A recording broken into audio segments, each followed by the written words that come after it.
So let me get this straight. You're in a position that you're upset because there's another agent who's gone out there and they've offered a cheaper fee. And it's 0.5 or it's 1% different. And whatever the number is, the reality of what you got to think about is that there's a benchmark that's set. And if you're not planning on being the cheapest agent, then how are you planning on winning? And the only way to win is to make sure that you understand what it is that you're doing, because you know what? There's always going to be a cheap agent. And then what you've got to do is you've got to justify the reasons why someone should pay an extra 0.5 or an extra 1% more than literally that cheap agent inside of that marketplace. Now, the skill here is that don't hope that someone's going to get the reasons why they should use you. Get seriously good at presenting that information in a way that people can not only understand it and accept it, but actually say, you know what? I want to pay more to use that particular agent. Now, the best I've seen are always thinking about the way they go to present. And the answer to that is that literally just don't do it verbally. What I've seen is an incredible visual that one of my agents in Melbourne has done. I can't give you the details, but I can give you the concept. And he literally has this great little A4, and on the inside of it, he has two fee structures. So he's got his basic and his basic plus, and this is that certain percentage, and this is a certain percentage, then with 10% for every dollar in excess of the reserve. Now, he's really smart because when he actually goes to present a number, he also has 2 digits after the decimal point. So rather than say, for example, 2%, he might have it 2.13%. And the reason why that's so important is to think about the rule of rounding. So if I say my fee is 2, the next key thing that people think about is 1.5. If, however, I say that my fee is 2.13, the next key thing they think about is a fee of 2.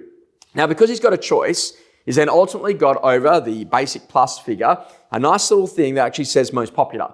So when someone's looking at it, they go, oh, I'll go the most popular one every day of the week. And at the base of that is then literally got 3 or 4 key statistics that makes him the agent of choice. That might be about the highest sale price, the lowest sale price, suburb records that he holds. Or in addition to that, it might be about the total number of customers that he's actually served on the inside of his career. And I got to tell you, I couldn't be any more prouder of him as an agent because he's made that decision to become one of the greats. Because rather than moaning and groaning about what competitors are doing, he's thinking about what he can do to go to present in such a unique way that people can actually see the 1, 2, or 3 reasons why they should actually use him. Now, the visual that we're using in the training room is literally this: why sell with Josh? And then ultimately 1, 2, and 3. And don't go and make this stuff up. The best thing to do is to ultimately interview the vendors that have signed an agency agreement in the course of the last 36 hours. Hey, let me just ask you a quick question. Hannah, why did you make the decision to go with me?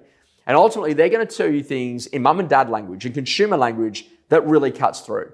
No one's going to go, well, you're the number 1 agent on this website. What they're actually looking at is they're going to say, you know what, you just tend to do more of the listings and more of the sales in the local area. And this is the skill, is to be able to dumb it down into language that people can just get straight away. Now, when we go to our clients and say, hey, why did you make the decision to use me? The things that they say is, Josh, we really love your energy. The other key thing they say, you know what, we really love the way that you think. And the other thing they say is that, you know what, you're always teaching us a form, a checklist, a visual, a dialogue, some sort of system that we can go to put in play. Every day before I walk on stage, I think, how good's my energy today? Am I really thinking today? And what form, checklist, visual, dialogue am I going to show today to allow them to go to perform at their best?